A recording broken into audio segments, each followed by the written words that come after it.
चाचा नेहरू अमर रहे, महात्मा गांधी अमर रहे, शहीद भगत सिंह अमर रहे, सुभाष चंद्र बोस जिंदाबाद। 26 जनवरी और 15 अगस्त को पूरा देश पूरे जोश के साथ नारे लगाता है। लेकिन मैं जब स्कूल में था तो एक चीज हमेशा सोचता था, सब नारों के पीछे तो अमर रहे लगाते हैं, लेकिन सुभाष चंद्र बोस जी के नारे के पीछे जिंदाबाद क्यों लगाते हैं। नमस्कार, स्वागत है आपका हमारे यूट्यूब चैनल पर। पराक्रम दिवस और गणतंत्र दिवस की बहुत बहुत बधाई। आज उस नारे को जाना तो समझ आया कि जिस व्यक्ति की डेथ और उसका फ्रीडम स्ट्रगल आज भी एक मिस्ट्री है, उस व्यक्ति को हम डेड कैसे मान सकते हैं। दोस्तों, आज के वीडियो में हम समझेंगे कि नेताजी की हमारे देश और अंग्रेजों के लिए हैसियत क्या थी, वो शख्सियत क्या थे, और उनकी डेथ एक मिस्ट्री कैसे बन गई, और ऐसे व्यक्ति के आजादी में योगदान को कैसे नजरअंदाज कर दिया गया। 23 जनवरी 1897 में उड़ीसा के कटक में जन्मे सुभाष चंद्र बोस एक अच्छी फैमिली से आते थे। बोस के फादर साहब मानते थे कि बच्चे अगर अंग्रेजी बोलना सीख जाएं या ब्रिटिश कल्चर सीख जाएं तो उनको सरकार में एक अच्छी नौकरी मिल सकती है। लेकिन इन सब विचारों से इतर उनकी माताजी उनको रामायण, महाभारत, धार्मिक ग्रंथ पढ़ाया करती थी, जिसका असर ये दिखा कि बोस जी रामकृष्ण परमहंस और विवेकानंद जी से बहुत प्रभावित हुए और उन्होंने देसी वस्त्र, कह सकते हैं धोती कुर्ता पहनना शुरू कर दिया। स्कूलिंग कंप्लीट करके बॉस कोलकाता के प्रेसिडेंसी कॉलेज पहुंच जाते हैं और कॉलेज में बॉस की मुलाकात होती है हिस्ट्री के प्रोफेसर E.F. ऑटेन से, जो कि इंडियन कल्चर के बिल्कुल अगेंस्ट थे। इंडियन स्टूडेंट को मारा पीटा करते थे और उनको गालियां दिया करते थे। लेकिन एक बार ऐसा होता है कि बॉस और उनके दोस्त मिलकर ओटेन को चप्पल से बुरी तरह पीटते हैं, और इतना पीटते हैं कि बॉस को स्कूल और कोलकाता यूनिवर्सिटी से हमेशा के लिए रेस्टिकेट कर दिया जाता है। इसके बाद बॉस पहुंचते हैं स्कॉटिश चर्च कॉलेज, जहां से वो अपनी BA की डिग्री कंप्लीट कर लेते हैं। और जैसे आजकल जैन जी के बच्चों के माँ बाप परेशान होते हैं, ऐसे ही बॉस के फादर जी भी परेशान थे कि अब बच्चे को ये जो चप्पल कांड हुआ है, इसके बाद नौकरी मिलेगी कैसे। फाइनली बॉस के फादर जी एक डिसीजन लेते हैं और बॉस को भेज देते हैं इंग्लैंड इंडियन सिविल सर्विसेज की तैयारी करने के लिए। और वहां पहुंचकर बॉस कैम्ब्रिज यूनिवर्सिटी में MA में एडमिशन ले लेते हैं। मात्र 6 महीने की प्रिपरेशन में ही बॉस सिविल सर्विसेज का एग्जाम 4th रैंक के साथ पास कर लेते हैं। लेकिन बॉस को बहुत जल्द समझ आ जाता है कि सिविल सर्वेंट बनकर वो अंग्रेजों का क्या ही उखाड़ सकते हैं, तो वो ड्रॉप आउट ले लेते हैं और इंडिया वापस चले आते हैं। बोस के भाई शरद चंद्र बोस पहले से ही कांग्रेस में थे, तो उनकी मदद से वो कांग्रेस कमेटी ज्वाइन कर लेते हैं। 16 जून 1921 को मुंबई में बोस पहली बार महात्मा गांधी से मिलते हैं, और 40 वर्ष के गांधी उस समय असहयोग आंदोलन चलाकर कांग्रेस के एक बड़े लीडर बन चुके थे, और बोस की उम्र थी मात्र 24 वर्ष। और पहली मुलाकात में ही बोस और महात्मा गांधी के बीच आइडियोलॉजिकल डिफरेंस साफ नजर आने लगता है, यानी कि उनकी सोच मैच नहीं करती है, क्योंकि गांधी जी ये क्लियर नहीं कर पाते हैं कि देश को स्वतंत्र कराने के लिए उनके पास क्या प्लान है, क्या रोड मैप है। लेकिन भगत सिंह और सावरकर की तरह बॉस के एकदम क्रिस्टल क्लियर विचार थे कि आजादी के लिए एक आर्म्ड रिबेलियन की जरूरत तो है।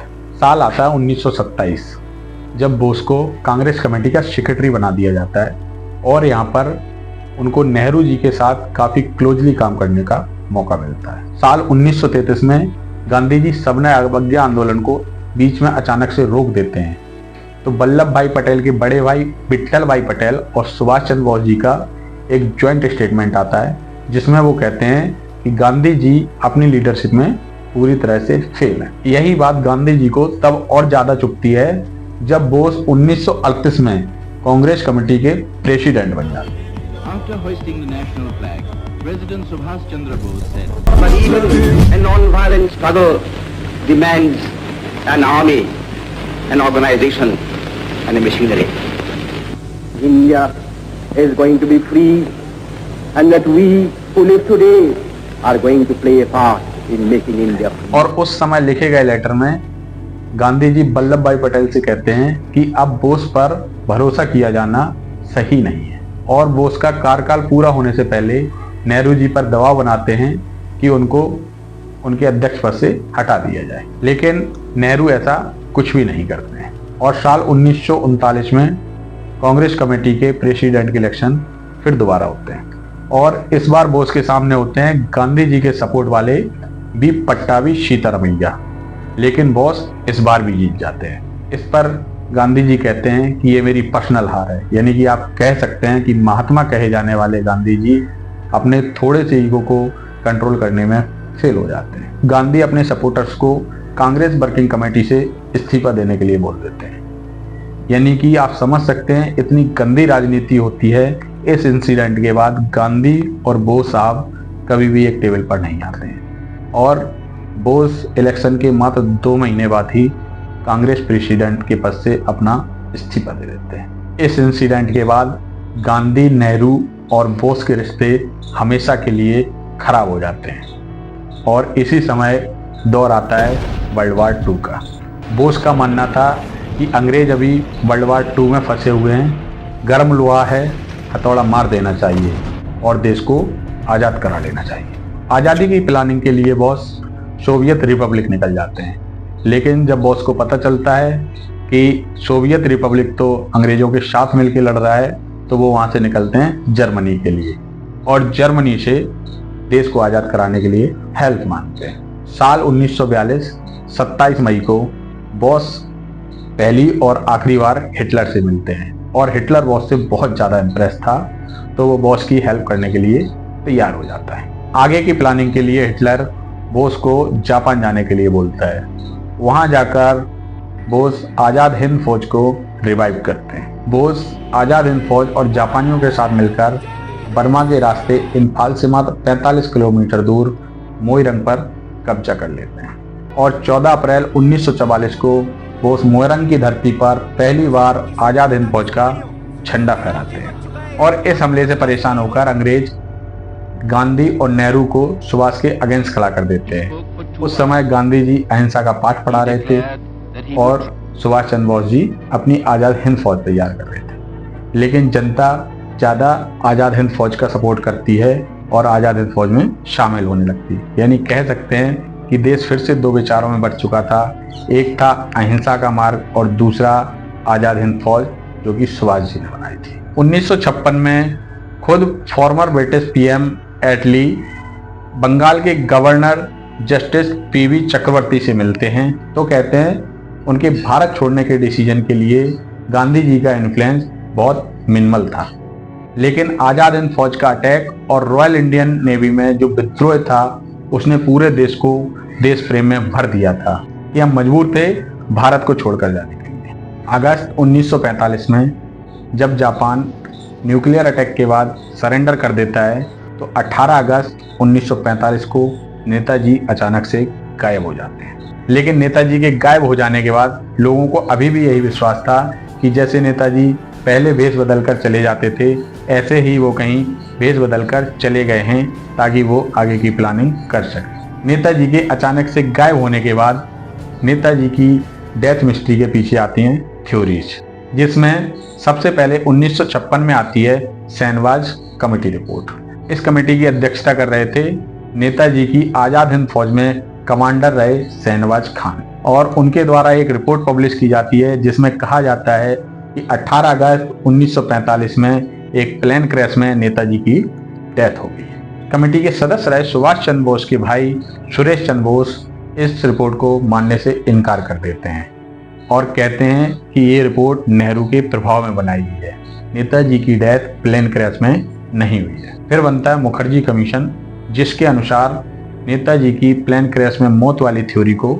रिजेक्ट कर दिया जाता है, लेकिन सन 2006 में मनमोहन सिंह की सरकार जस्टिस मुखर्जी की रिपोर्ट को गलत बताकर रिजेक्ट कर देती है। और भी बहुत सारी थ्योरियां फोकस में हैं, जैसे नेहरू के कहने पर सोवियत रिपब्लिक में नेताजी को स्टालिन के आदेश पर जेल में रखा जाता है और टॉर्चर करके उनको मार दिया जाता है, क्योंकि इस थ्योरी के अनुसार नेताजी के वापस आने से नेहरू को अपनी राजनीतिक पावर खोने का डर था। एक थ्योरी और है, नेताजी को 1965 में ताशकंद समझौते के दौरान शास्त्री जी के साथ देखा गया, लेकिन उसी रात दोनों लोगों को जहर देकर मार दिया गया। एक और थ्योरी है जो कि लेखक अनुज धर द्वारा डेवलप की गई है कि 1946 के बाद भी सुभाष जी एक गुमनामी बाबा के वेश में अयोध्या में रह रहे थे।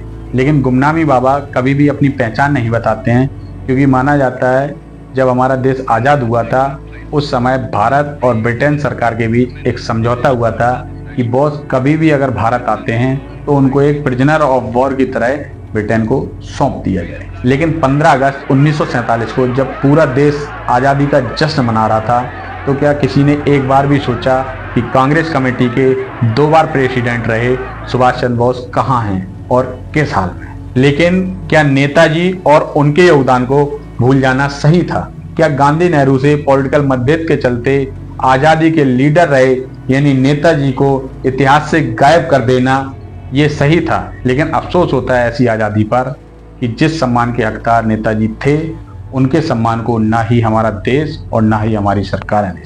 साल 2016 में मोदी सरकार नेताजी से जुड़ी हुई कुछ फाइलों को डिक्लासिफाई कर पुरानी सरकार की गलतियों को सुधारने का प्रयास करती है। साल 2021 में रिकॉग्नाइज कर दिया जाता है नेताजी के जन्म दिवस को पराक्रम दिवस के रूप में मनाने के लिए। मतलब 74 साल लग गए नेताजी के पराक्रम को पहचानने में। जितना क्रेडिट नेहरू ब्रांड और गांधी ब्रांड को मिला उससे लाख गुना क्रेडिट के हकदार हैं हमारे सुभाष चंद्र बोस जी, और ये आजाद भारत नेताजी को उनका ड्यू क्रेडिट देकर रहेगा। अमेरिका और ब्रिटेन के सामने तो हिटलर और जापान जैसी ताकतों ने भी सरेंडर कर दिया था, लेकिन अमेरिका और ब्रिटेन के दिमाग में दहशत पैदा करने वाला कोई शख्स था तो वो थे हमारे नेताजी। तो साथियों, इस देश के लिए नेताजी जिंदाबाद थे, जिंदाबाद हैं और जिंदाबाद रहेंगे। इस वीडियो को ज्यादा से ज्यादा शेयर कीजिए और सपोर्ट कीजिए जिससे नेताजी की डेथ से जुड़ी हुई मिस्ट्री का सच सामने आ सके। अगर वीडियो अच्छा लगा है तो वीडियो को लाइक कीजिए, चैनल पर नए हैं चैनल को सब्सक्राइब कर लीजिए, बेल आइकन को दबा लीजिए। चलिए मिलते हैं अगले वीडियो में, तब तक के लिए नमस्कार और धन्यवाद।